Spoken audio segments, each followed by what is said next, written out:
வேதத்தில் உள்ள வாக்கு தத்துவங்கள் என்னை பலத்தால் இடைக்கட்டி என் வழியை செவ்வைப்படுத்துகிறவர் தேவனே. சங்கீதங்களின் புஸ்தகம் 18ஆம் அதிகாரம் 32ஆம் வசனம். சோர்ந்து போகிறவனுக்கு அவர் பலன் கொடுத்து சத்துவம் இல்லாதவனுக்கு சத்துவத்தை பெருக பண்ணுகிறார். ஏசாயா 40ஆம் அதிகாரம் 29ஆம் வசனம். யுத்தத்திற்கு நீர் என்னை பலத்தால் இடைக்கட்டி என் மேல் எழும்பினவர்களை என் கீழ் மடக்க பண்ணினீர்.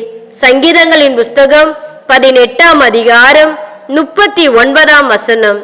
கர்த்தர் என் பலனும் என் கேடகமாயிருக்கிறார். என் இருதயம் அவரை நம்பி இருந்தது. நான் சகாயம் பெற்றேன். ஆகையால் என் இருதயம் களி கூறுகிறது. என் பாட்டினால் அவரை துதிப்பேன். சங்கீதங்களின் புஸ்தகம் 28ஆம் அதிகாரம் 7ஆம் வசனம். கர்த்தர் தமது ஜனத்திற்கு பலன் கொடுப்பார். கர்த்தர் தமது ஜனத்திற்கு சமாதானம் அருளி அவர்களை ஆசீர்வதிப்பார். சங்கீதங்களின் புஸ்தகம் 29ஆம் அதிகாரம் 11ஆம் வசனம். தேவன் நமக்கு அடைக்கலமும் பலனும் ஆபத்து காலத்தில் அனுகூலமான துணையுமானவர். சங்கீதங்களின் புஸ்தகம் 46ஆம் அதிகாரம் 1ஆம் வசனம்.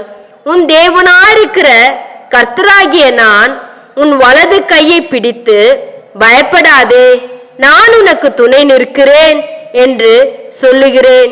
ஏசாயா 41ஆம் அதிகாரம் 13ஆம் வசனம். குதிரை யுத்த நாளுக்கு ஆயத்தமாக்கப்படும், ஜெயமோ கர்த்தரால் வரும். நீதிமொழிகளின் புஸ்தகம் 21ஆம் அதிகாரம் 31ஆம் வசனம். நிச்சயமாகவே முடிவு உண்டு, உன் நம்பிக்கை வீண் போகாது. நீதிமொழிகளின் புஸ்தகம் 23ஆம் அதிகாரம் 18ஆம் வசனம். நீ பயப்படாதே, நான் உன்னுடனே இருக்கிறேன். திகையாதே, நான் உன் தேவன். நான் உன்னை பலப்படுத்தி உனக்கு சகாயம் பண்ணுவேன். என் நீதியின் வலது கரத்தினால் உன்னை தாங்குவேன். ஏசாயா தீர்க்கதரிசன புஸ்தகம் 41ஆம் அதிகாரம் 10ஆம் வசனம். கர்த்தாவே, பலன் உள்ளவர்களுக்காயிலும் பலனற்றவர்களுக்காயிலும் உதவி செய்கிறது உமக்கு லேசான காரியம்.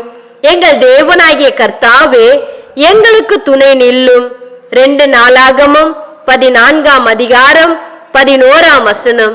கிறிஸ்துவுக்குள் எப்பொழுதும் எங்களை வெற்றி சிறக்க பண்ணி எல்லா இடங்களிலேயும் எங்களை கொண்டு அவரை அறிகிற அறிவின் வாசனையை வெளிப்படுத்துகிற தேவனுக்கு ஸ்தோத்திரம்.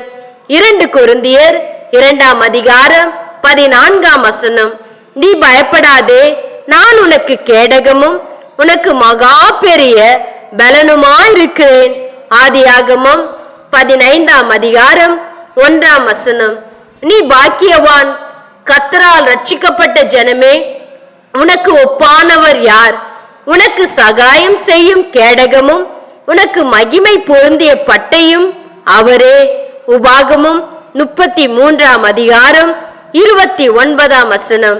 தேவனுடைய வழி உத்தமமானது, கர்த்தருடைய வசனம் புடமிடப்பட்டது. தம்மை நம்புகிற அனைவருக்கும் அவர் கேடகமாயிருக்கிறார். 2 சாமுவேல் 22ஆம் அதிகாரம் 31ஆம் வசனம். உம்முடைய ரட்சிப்பின் கேடகத்தையும் எனக்கு தந்தீர், உம்முடைய காருண்யம் என்னை பெரிதாக்கும். 2 சாமுவேல் 22ஆம் அதிகாரம் 36ஆம் வசனம். நீர் என் கேடகமும் என் மகிமையும் என் தலையை உயர்த்துகிறோமாயிருக்கிறீர். சங்கீதங்களின் புஸ்தகம் 3ஆம் அதிகாரம் 3ஆம் வசனம். கர்த்தாவே, நீர் நீதிமானை ஆசீர்வதித்து காருண்யம் என்னும் கேடகத்தினால் அவனை சூழ்ந்து கொள்ளுவீர். சங்கீதங்களின் புஸ்தகம் 5ஆம் அதிகாரம் 12ஆம் வசனம். தேவரீர் சகலத்தையும் செய்ய வல்லவர், நீர் செய்ய நினைத்தது தடைப்படாது என்பதை அறிந்திருக்கிறேன். யோபு 42ஆம் அதிகாரம் 2ஆம் வசனம். உன் சுய புத்தியின் மேல் சாயாமல் உன் முழு இருதயத்தோடும் கர்த்தரிடத்தில் நம்பிக்கையாயிருந்து உன் வழிகள் எல்லாம் அவரை நினைத்துக்கொள், அப்பொழுது அவர் உன் பாதைகளை செவைப்படுத்துவார். நீதிமொழிகளின் புஸ்தகம் 3ஆம் அதிகாரம் 5ஆம் வசனம் 6ஆம் வசனம். உங்கள் சத்துருக்களை துரத்துவீர்கள். லேவியராகமம் 26ஆம் அதிகாரம் 8ஆம் வசனம். உங்கள் சத்துருக்களின் கைக்கு உங்களை நீங்களாக்கி ரட்சித்தார். 1 சாமுவேல் 12ஆம் அதிகாரம் 11ஆம் வசனம். எல்லா சத்துருக்களின் கைக்கும் நீங்களாக்கி ரட்சிப்பேன். 2 சாமுவேல் 3ஆம் அதிகாரம் 18ஆம் வசனம். சுற்றிலும் உள்ள சத்துருக்களை எல்லாம் விலக்கி அமர்ந்திருக்க பண்ணுவேன். 1 நாளாகமம் 22ஆம் அதிகாரம் 9ஆம் வசனம். கர்த்தர் என் கன்மலையும் என் கோட்டையும் என் இரட்சகரும் என் தேவனும் நான் நம்பியிருக்கிற என் துருகமும் என் கேடகமும் என் இரட்சண்ய கொம்பும் என் உயர்ந்த அடைக்கலமாயிருக்கிறார். சங்கீதங்களின் புஸ்தகம் 18ஆம் அதிகாரம் 2ஆம் வசனம். என் கன்மலையும் என் கோட்டையும் நீரே, உமது நாமத்தின் நிமித்தம் எனக்கு வழிகாட்டி என்னை நடத்தி அருளும். சங்கீதங்களின் புஸ்தகம் 31ஆம் அதிகாரம் 3ஆம் வசனம். நான் எப்பொழுதும் வந்தடையத்தக்க கண்மலையாயிரும், என்னை ரட்சிப்பதற்கு கட்டளையிட்டீரே, நீரே என் கண்மலையும் என் கோட்டையுமா இருக்கிறீர். சங்கீதங்களின் புஸ்தகம் 71ஆம் அதிகாரம் 3ஆம் வசனம். தீங்கு நாளில் அவர் என்னை தம்முடைய கூடாரத்தில் மறைத்து என்னை தமது கூடார மறைவிலே ஒளித்து வைத்து என்னை கண்மலையின் மேல் உயர்த்துவார். சங்கீதங்களின் புஸ்தகம் 27ஆம் அதிகாரம் 5ஆம் வசனம். என் இருதயம் தோயும் போது பூமியின் கடையாந்தரத்திலிருந்து உம்மை நோக்கி கூப்பிடுவேன். எனக்கு எட்டாத உயரமான கண்மலையின் மேல் என்னை கொண்டு போய் விடும். சங்கீதங்களின் புஸ்தகம் 61ஆம் அதிகாரம் 2ஆம் வசனம். உண்மையுள்ள மனுஷன் பரிபூரண ஆசீர்வாதங்களை பெறுவான்.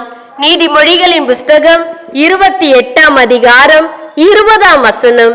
தன் வேளையில் ஜாக்கிரதையாயிருக்கிறவனை நீ கண்டால் அவன் நீசனுக்கு முன்பாக நில்லாமல் ராஜாக்களுக்கு முன்பாக நிற்பான். நீதிமொழிகளின் புஸ்தகம் 22ஆம் அதிகாரம் 29ஆம் வசனம். அவன் என்னிடத்தில் வாஞ்சியாயிருக்கிறபடியால் அவனை விடுவிப்பேன். என் நாமத்தை அவன் அறிந்திருக்கிறபடியால் அவனை உயர்ந்த அடைக்கலத்திலே வைப்பேன். சங்கீதங்களின் புஸ்தகம் 91ஆம் அதிகாரம் 14ஆம் வசனம். அவன் நீர்காலங்களில் ஓரமாய் நடப்பட்டு தன் காலத்தின் தன் கனியை தந்து இலை உதிராதிருக்கிற மரத்தை போல் இருப்பான். அவன் செய்வதெல்லாம் வாய்க்கும். சங்கீதங்களின் புஸ்தகம் 1ஆம் அதிகாரம் 3ஆம் வசனம். தாவீது தன் செய்கைகளை எல்லாம் புத்திமானாய் நடந்தான். கர்த்தர் அவனோடு கூட இருந்தார். 1 சாமுவேல் 18ஆம் அதிகாரம் 14ஆம் வசனம். கர்த்தர் யோசேப்போடு இருந்தார். அவன் காரிய சித்தி உள்ளவனானான். கர்த்தர் அவனோடு இருக்கிறார். அவன் செய்கிற யாவையும் கர்த்தர் வாய்க்க பண்ணுகிறார். ஆதியாகும் புஸ்தகம் 39ஆம் அதிகாரம் 2ஆம் வசனம் 3ஆம் வசனம். தேவன் நமக்கு அடைக்கலமும் பலனும் ஆபத்து காலத்தில் அனுகூலமான துணையுமானவர். சங்கீதங்களின் புஸ்தகம் 46ஆம் அதிகாரம் 1ஆம் வசனம்.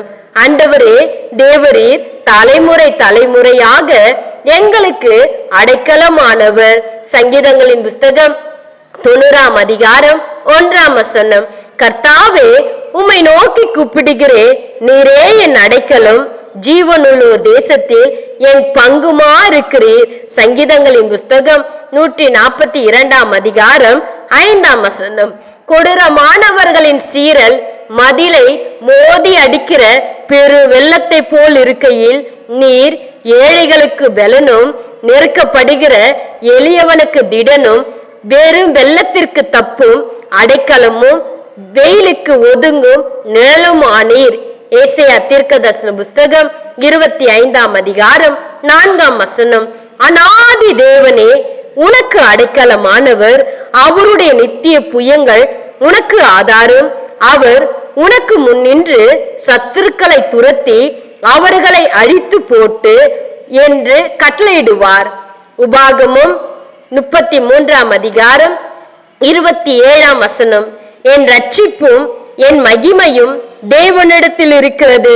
பெலனான என் கண்மலையும் என் அடைக்கலமும் தேவனுக்குள் இருக்கிறது. சங்கீதங்களின் புஸ்தகம் 62ஆம் அதிகாரம் 7ஆம் வசனம், உன்னதமானவரின் மறைவில் இருக்கிறவன் சர்வ வல்லவருடைய நிழலில் தங்குவான். சங்கீதங்களின் புஸ்தகம் 91ஆம் அதிகாரம் 1ஆம் வசனம்,